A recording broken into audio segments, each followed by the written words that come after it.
Hello, and welcome to IMA's first ever virtual student career fair, focused exclusively on companies recruiting for internships and entry-level positions.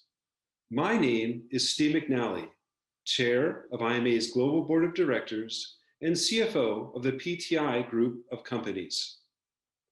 Today is all about you and the start of your career journey, and I am really happy to be part of it. My hope is that what you learn today about resume writing, interviewing, and networking helps make you stand out as a top entry-level accounting and finance professional. Every career starts with the first step, which includes taking advantage of opportunities that are provided to you, such as today's career fair. It may lead to an idea for investing in yourself, or it may even lead to a job offer from one of the participating companies. IMA cares deeply about accounting and finance students, and we have designed this day to support you. Our session speakers are interested in your success, so please give them your full attention throughout the day. Our first session features Dr. Del Ann Janney, who is the Dean of Graduate and Professional Studies and Professor of Accounting at Culver Stockton College. She will help you answer questions like, how do I choose my career path? Or, what can I do to better market myself?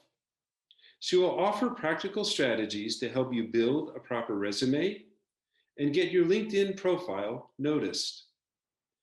The second session is a panel of CFOs from well-known companies who will share their views on the skills they are looking for in new entry-level hires, discuss how technology is changing the finance function, and much more. The advice these CFOs share today will be invaluable to you and your career success.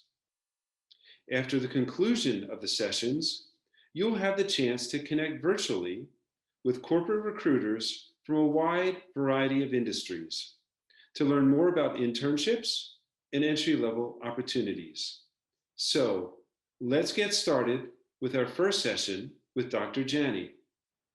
Good luck to you as you embark on this exciting stage of your career journey.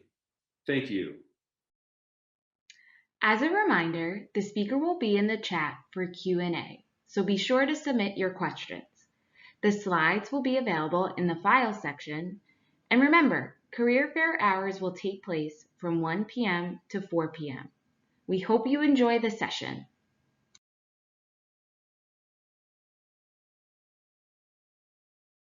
Hi, everyone. Thanks so much for joining me today. We've got a lot of valuable career information that I think you will find really useful as you are identifying career paths and designing your resume. So just to give you a little bit of an overview on today's agenda, we're going to identify career opportunities in accounting. We'll identify resume and LinkedIn strategies to hopefully help you better prepare for the job market. And it's an interesting job market right now.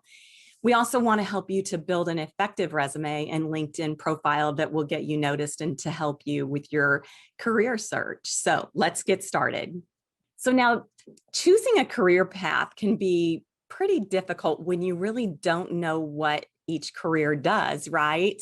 So there are a lot of accounting jobs that are in demand. And this is from the Robert Half website, the article I've got posted down below. But I think you'll find that as technology produces tremendous amounts of information about a company's financial data, that as a result, companies really need employees who can interpret data, and they're seeking analysts who can help them to make key decisions. So it's whether it be in public accounting or in private, you'll find that hiring managers are really looking for talent in many of these core areas. So it might be audit, it might be tax, it might be insurance or real estate, but there are a whole host of many opportunities for you. In fact, I can tell you I get contacted on a daily basis from recruiters, from alumni, and as well as just business people asking for really talented students who are interested in working in the profession. So do your research and look into the different great opportunities. Now, Robert Half also had some other interesting opportunities that they qualified these or described these as a little more unconventional. So here are some examples of, I guess they called these hot areas that are maybe not the typical path that most graduates take, but these are just a sampling of alternative career options that you might find interesting. So maybe if you don't feel compelled to work at a CPA firm, these are a lot of non-traditional types of accounting positions that I think you might find enjoyable as well. So do some research. And again, follow the link below on the slides to check into more information about these opportunities. All right, so as you're choosing your career path in public and private industry, firms are seeking entry-level candidates, obviously with a bachelor's or a master's degree in accounting. So I want to stress the importance of finishing your degree, sticking with your career plan, with your academic plan to get your degree. And then the next step I really want to stress the importance of is pursuing certification. So certifications such as the Certified Management Accountant that the IMA offers is such a valuable way to demonstrate your skills and your knowledge.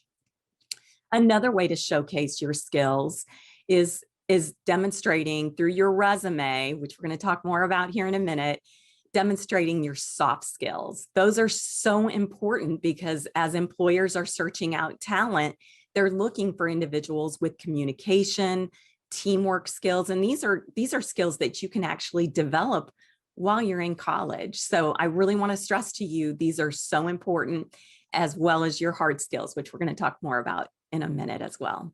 So likewise, you want to highlight leadership opportunities. So you want to get involved in your campus organizations and really demonstrate your leadership skills. Take advantage of those experiences that you can be involved in while you're still in college. And then probably one of the most important opportunities that you can take advantage of while you're in college is completing an internship. So getting that experience is critical.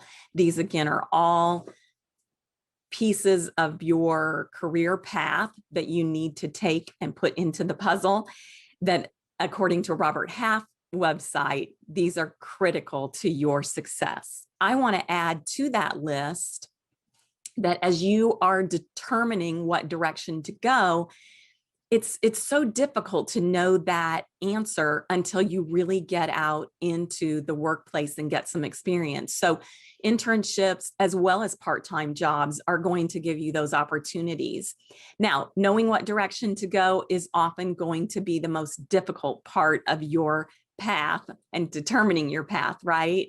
So working with a mentor is so valuable. That is a person who's out in the workplace, preferably someone who is in your specific, the field you want to pursue, but they will give you guidance. They can give you some assistance in helping you to determine what are the steps that you take to get the experience that you need. So maybe it's a connection. That mentor might be a connection through your parents, through family friends, or hey, talk to one of your professors, or even go to your college's director of alumni. All of these individuals probably know someone who can get you connected with a mentor.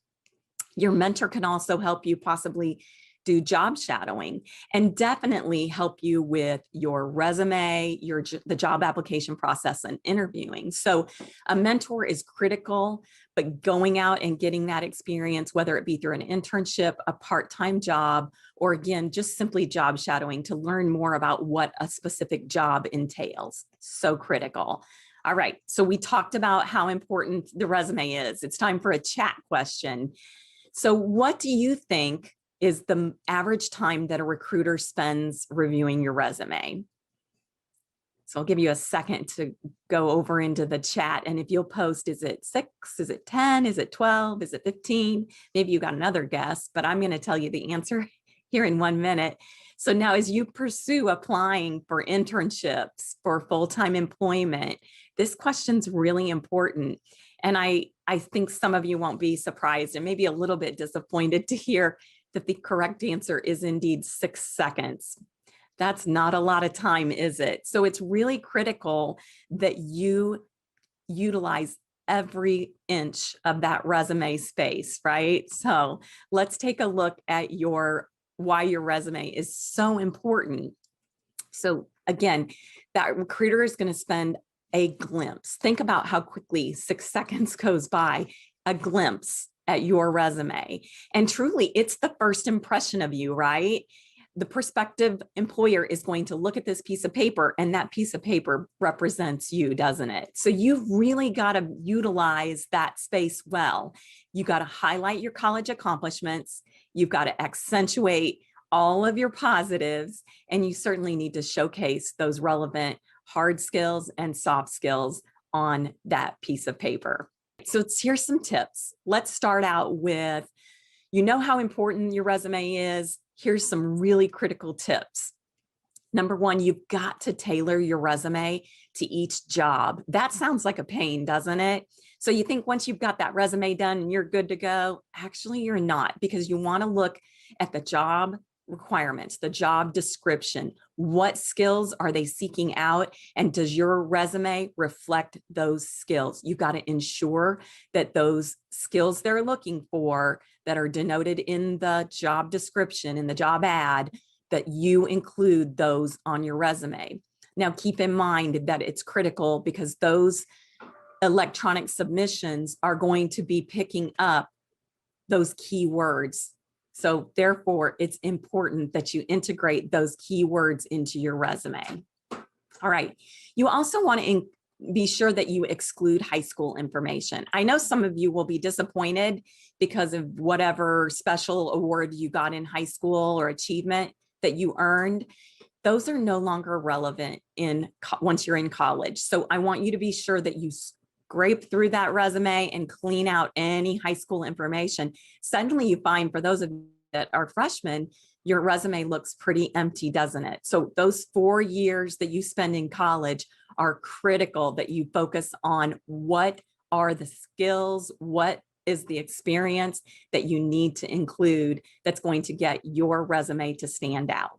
Know the right length. It's critical that you know the right length of your resume. And if you've only got less than 10 years of professional experience, your resume should only be 1 page. I know that may seem kind of short, but indeed, it's critical that you only use 1 page. Remember, 6 seconds. It's not a lot of time. And that means what's on that front page, that prime real estate, is page 1.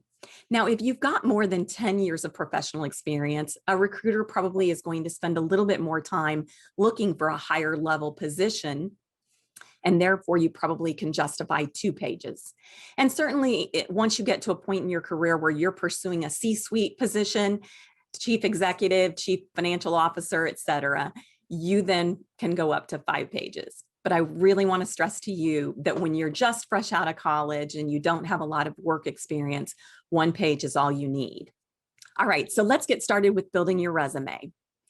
At the top, you're going to find personal information. I call this the header, by the way. Your header at the top of the page is going to include your name, and I would encourage you to use slightly larger font and in bold at the top, followed by whatever your title is. Maybe it's just college student, or maybe you've worked as an accounting intern. So put your title below your name. And then this is a little bit new in terms of your resume. They encourage only the city and state be listed, as well as your cell phone number. And then of course, a professional email address. So you don't want to use some crazy email address that you might have developed when you were in junior high. It's time for a professional email address. And then you want to include your LinkedIn profile. Now, your LinkedIn profile, we're going to talk a little bit more about, but I want to point out to you that you can personalize your LinkedIn profile and eliminate the additional data that's in the actual chain. So be sure to also personalize it. This page, at the top of the page, the personal information, this is critical. You want to make certain it's very accurate, so double check. Now, moving to the next section. This next section right below your personal information is called the value proposition. It's really just a short summary that highlights your work experience. Remember what I previously said about those keywords from the job description. You want to make certain that those are incorporated here in your value proposition. So what is it that you bring to the table? What are the skills that you now have? If you've worked as an accounting intern, maybe you've done some of these activities. These are what you want to incorporate into your value proposition. After the value proposition, we're going to list education. Remember what I previously said, it's no longer relevant. High school information needs to be deleted.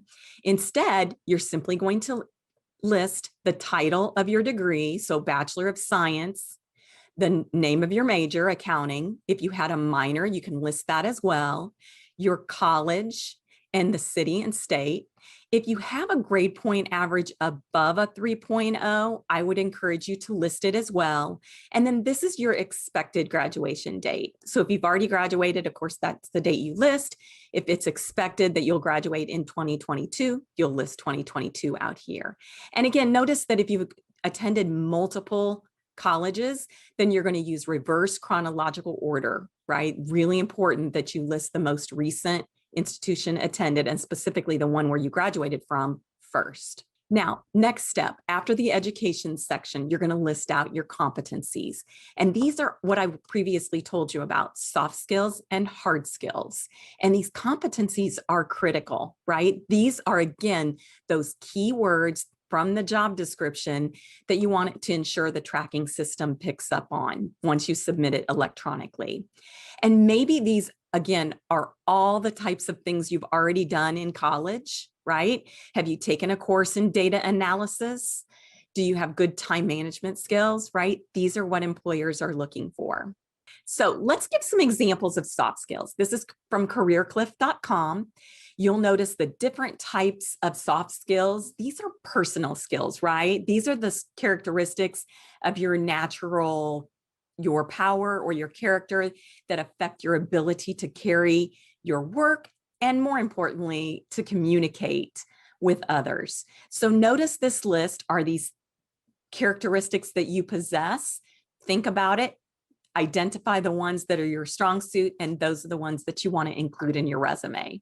Now, I also want to share with you the specific top 10 list from CareerCliff, and these are really important skills that employers are currently looking for. Again, if they represent you, these are really important soft skills that you might want to include. But again, stick with the ones that you truly feel represent you, right?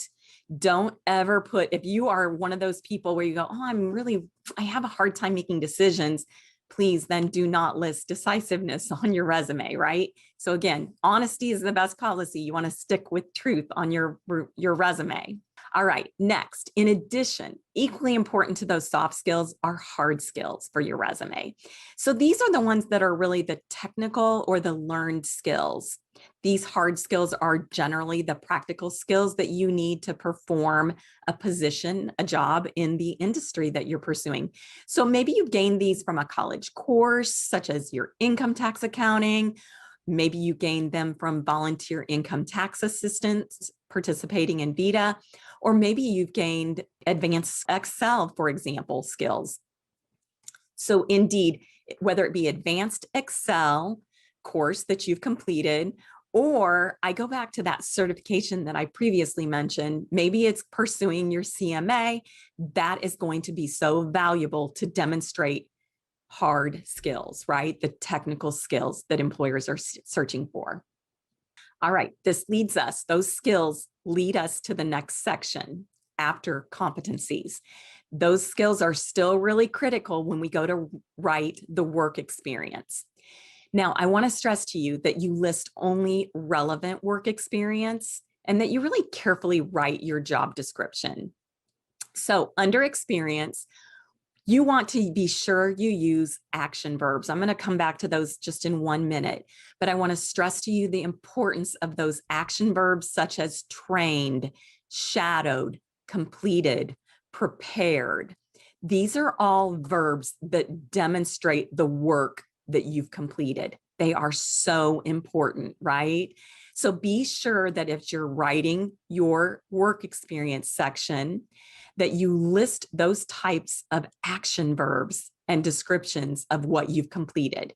This may take a little bit of extra time, by the way. You'll notice in the formatting that we have used here, the company, city and location, the dates of your work experience, and then a little descriptor of what the company is. Now, again, bid analyst intern.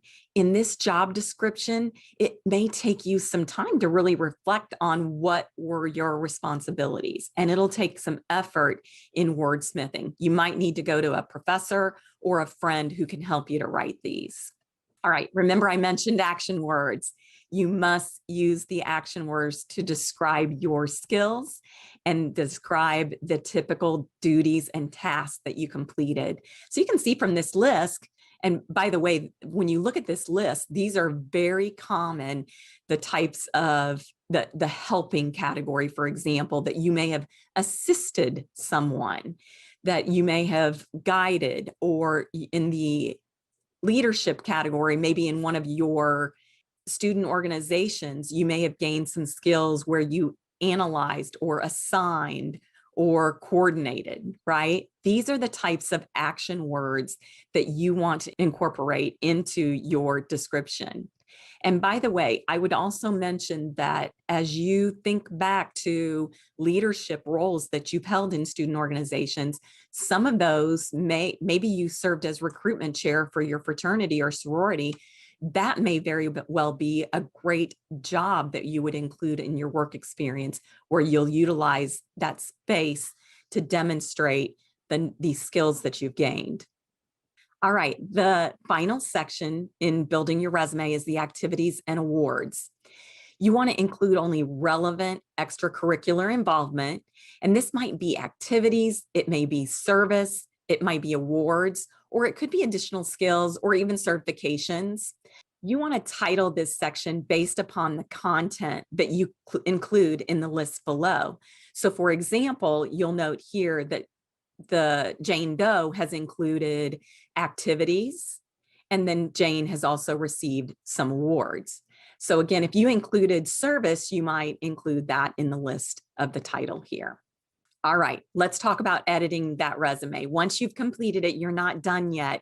It is so critical that you use some type of proofreader. And it could be that you use Grammarly. I highly recommend that you download it and install it to use that editing or spell checking feature. It's wonderful at catching simple spelling errors, capitalization, and grammar errors. So Grammarly is a great tool. I would stress to you giving it to a professor, to a family member, or a friend who is very detail oriented to proofread it for you. Another set of eyes. You'll be amazed at how easy it is for you to overlook the simplest of typos. So really important that you have someone else review it. And then after they've reviewed it, then you want to double check it and triple check it. And also, I want to remind you what I said previously, and that is doing your resume once, it's not a one and done. You're going to continue to refine it. You're going to continuously update it. And you definitely want to review it and evaluate, does this resume reflect the job requirements for the job or internship that you're applying for? All right, here's a few last tips. So again, now we have your resume all put together. Does it have sufficient white space? You would be amazed at how important the white space is. I want to stress to you that within the body of the resume that you use a font that is no smaller than 11 to 12 point. And then you actually will have a second page, and that will be your references page. It will be critical to list and include a minimum of 3 references. These preferably are individuals who you've worked for and they supervised you, or it can also be a college professor, but someone who can reflect and share their interactions with you. All right, so remember, company recruiters will be researching you and checking into you, starting right away with your social media. And remember, I told you at the very top, having that LinkedIn profile. So That leads me to the next chat question. Do you have a LinkedIn profile? Answer Y for yes or N for no. Let's see how many of you actually have a LinkedIn profile. All right, so let's check out the power of LinkedIn. You will be very interested to know that number one, there are 700 million users of LinkedIn in 2020. And here's a really great statistic. 4 million LinkedIn members were hired through the LinkedIn platform in 2019. Great place to be, right, as a college student. So that leads me to my next question. What percentage of US college graduates use LinkedIn? So, wonder what that would be. It just happens to be 51%. Now, next question. What percentage of recruiters use LinkedIn regularly? What would you guess? Well, that if you guessed really pretty high, it would be 95%. So nearly every single recruiter out there is on LinkedIn looking for talent. So LinkedIn is definitely the place to be. All right, so we're going to next talk a little bit about the power of LinkedIn. I want you to really think about networking and the importance of developing your LinkedIn network. You want to reach out to the people that are in a position to hire. Utilizing LinkedIn is critical. So let's first begin with etiquette. Now, LinkedIn etiquette includes being genuine. So ideally, as you're connecting with others, your motive just simply isn't, hey, how can you help me? So remember, it's always a win-win if you're also there to contribute or to give to others. So I just want to stress to you to be genuine as you pursue networking. Second, you want to focus on your network growth. I think you'll be interested to know that as you count and when you look at your network, you want to look at what is the desired size of your network. So this is kind of an interesting little statistic, by the way. And you can post in the chat a guess on what you think is the desired size of your network. This is not necessarily an absolute must, but I will tell you the desired size of your network probably is about 500. And here's why. Once you reach 500 contacts in LinkedIn, what you're going to find is LinkedIn stops counting. It'll just show 500 plus.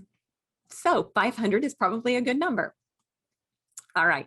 But remember, LinkedIn's not like other social media. So you're not there to post pictures of you with your cat or your dog. You're there to learn professional information about job opportunities or about your field. So make certain that you are cautious with what you post on LinkedIn.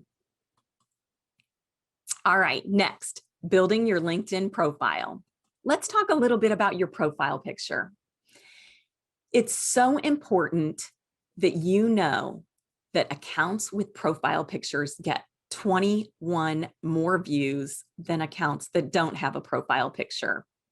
The second important statistic is that accounts with profile pictures also get 9 more connection requests. So keep in mind that little picture of you in your LinkedIn profile is really very important. Now, here's some quick tips about your profile picture. Number one, I want you to make certain that you go with a tightly cropped photo and make certain it's of your face. That is really important as you put your face as the focal point, right, in that LinkedIn profile. The next important section in your LinkedIn profile is the summary, or let's think of this as the about section, right? This really is your elevator pitch for you to sell yourself. Now, remember, it needs to be quick and concise. It should be no longer than, I would say, 2 or 3 sentences. At the end of the day, you're marketing yourself. So make certain, similar to your narrative at the top of your resume, make certain that you are effective in what you include in that section. You want to, once again, go back to those keywords that describe your experiences and your skill set to optimize your profile.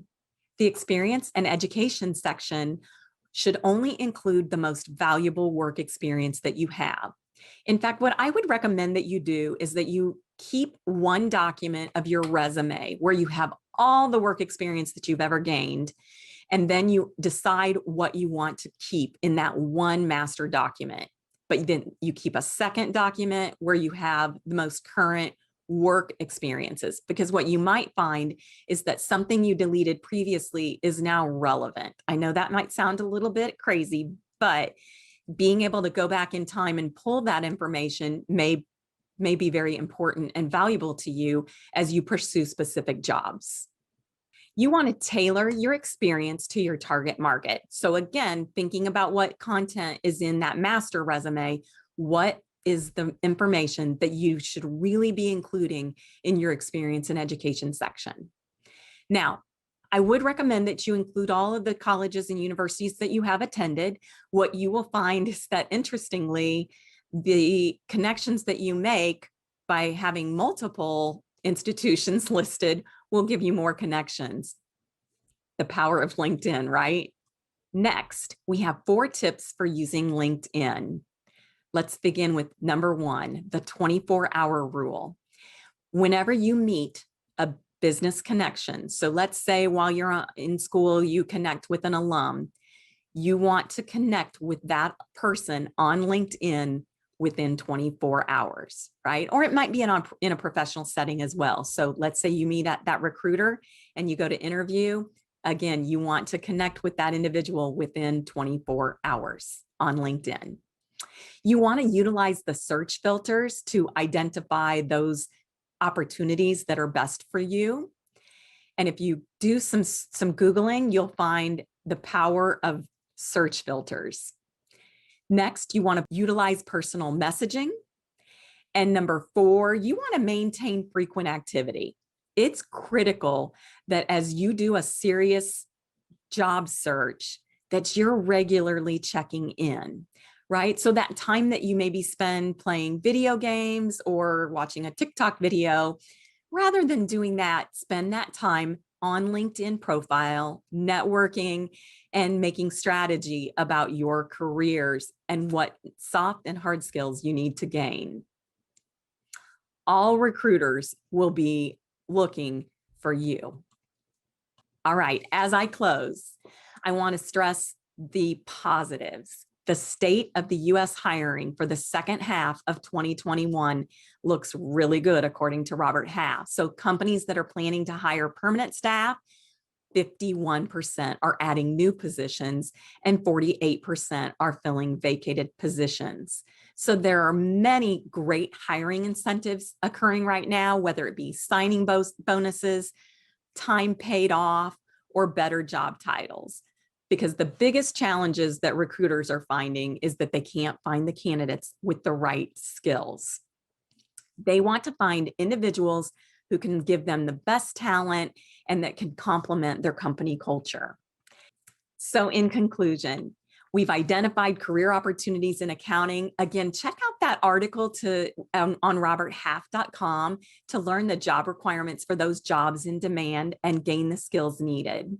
We identified strategies to help you better prepare for the job market. So remember what I said about pursuing your degree, job shadowing, and I really want to stress one more time, find a mentor and getting certification are really going to help you to advance your career. Building an effective resume and LinkedIn profile is critical. So developing that resume, developing that LinkedIn profile, look at the job description and showcase the hard and soft skills that you've gained throughout college. And don't forget, network. Anytime you make a connection is so valuable. You'll be amazed through the rest of your career how you'll find that you know someone who knows someone by those network connections. Good luck in your job search, and thanks for joining me today.